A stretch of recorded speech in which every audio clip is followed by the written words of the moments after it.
are 365 days, which means that Mercury experiences 4 years in the time it takes us to complete one orbit of the Sun. Mercury's shorter orbit creates an optical illusion in that it appears to speed past Earth, slow down, and then move in a backwards loop, giving us Mercury retrograde. It's the planetary equivalent of runners on a racetrack. The inner track is shorter than the outer track. For a graphic representation of the orbit of Mercury around the Sun from our point of view here on Earth, see mercuryrx.yasminboland.com. This is how planetary retrogrades work from our vantage point. The Earth sees Mercury ahead, but the Earth moves faster than Mercury, so as we catch up and then overtake it, Mercury appears to go backwards in the sky. This means that instead of progressing forwards through the zodiac from one sign to another, Mercury appears to reverse through whatever sign it was in when the retrograde started. It's an illusion, but a meaningful one symbolically.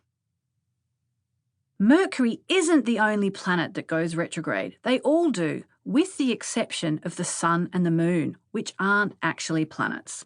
When a planet goes retrograde, we get a stalling in the proceedings connected to that planet.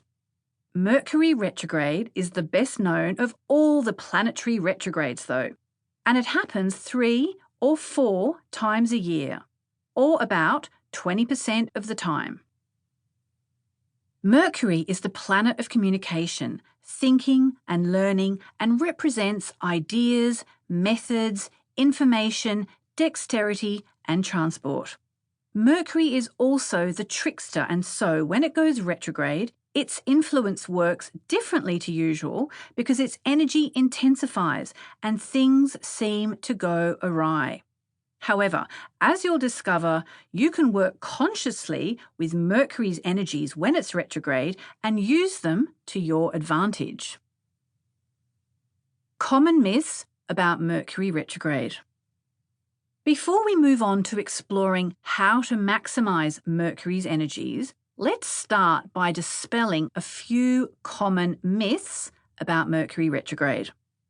We've already explained why Mercury appearing to go backwards is an illusion. And another common myth is that we can't see Mercury in the sky when it's retrograde because it's too close to the Sun. The truth is that Mercury is usually too close to the Sun to be seen, but when Mercury is about to go retrograde, it's far away enough from the Sun to be visible to the naked eye. Just as Mercury's turning retrograde, we can briefly see it as a faint light after sunset, close to where the Sun has just set. At the end of its retrograde phase, we can see it just before sunrise. Many people also buy into the myth that all these things going wrong in my life are due to Mercury being retrograde, or they believe Mercury retrograde causes nothing but problems.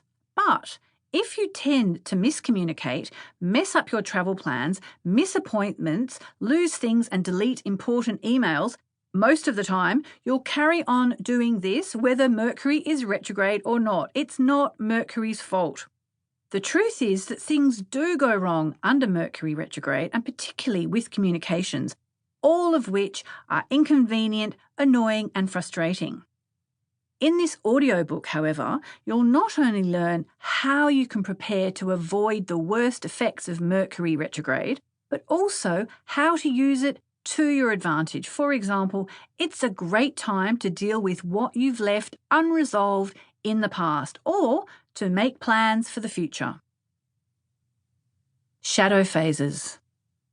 The periods just before Mercury goes retrograde and just after it goes direct again, in other words, the retrograde cycle ends, are known as the shadow phases. During these times, you might feel the effects of Mercury retrograde even more. This is because the start and finish of any cycle in astrology is always the strongest. The pre-shadow phase